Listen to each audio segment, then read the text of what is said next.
Sintex 500 litre tank. மேலே class வந்து சும்மா ஓப்பனாக வச்சுருக்காங்க. இதில் வந்து அடிச்சாச்சு ஃபுல்லாகவே கம்ப்ளீட். வேலை வந்து ஒர்க் வந்து கம்ப்ளீட் ஆகிட்டு ஓவர்ஃப்ளோ வந்து அந்த மழை தண்ணி இருக்கிற இடத்துல விழுற மாதிரி வச்சுருக்கு.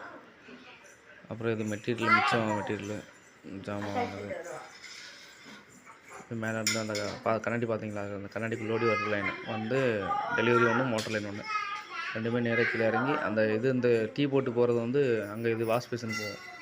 அந்த லாஸ்ட்டில் ஒரு வாஷ் பேஷன் ஃபிட் பண்ணியிருக்கோம். அந்த இடத்துல அதை ஒரு வாஷ் பேஷன் வச்சுருக்காங்க. ஆமாம், வாஷ் பேஷனுக்கு வேஸ்ட் வாட்டர் மட்டும் அடிக்கணும். அதை அடித்தோடனே அங்கே ஒரு கம்ப்ளீட் ஆயிரும். நேராக கீழே வந்து அதில் ஒரு டேப் வச்சுருக்கு. அதில் டீ போட்டு அதில் ஒரு டேப் வச்சுருக்கு. அதுக்கடுத்து டேரெக்டாக வெளியே போகும். வெளியே தான் மோட்ரு வச்சுருக்கு. மோட்ரு இதில் அந்த படியை கிராஸ் பண்ணி இந்த சைடு வரும். இந்த கீழே இறங்குதுல, இது மோட்டர் லைனு. இது நேராக போகிறது டெலிவரி. அதில் ஒரு டேப்பு, இங்கே ஒரு டேப்பு, 2 டேப்பு, அவ்வளோதான். மோட்டருக்கு லைனை உள்ள கிணத்துக்குள்ளோடி வரும்.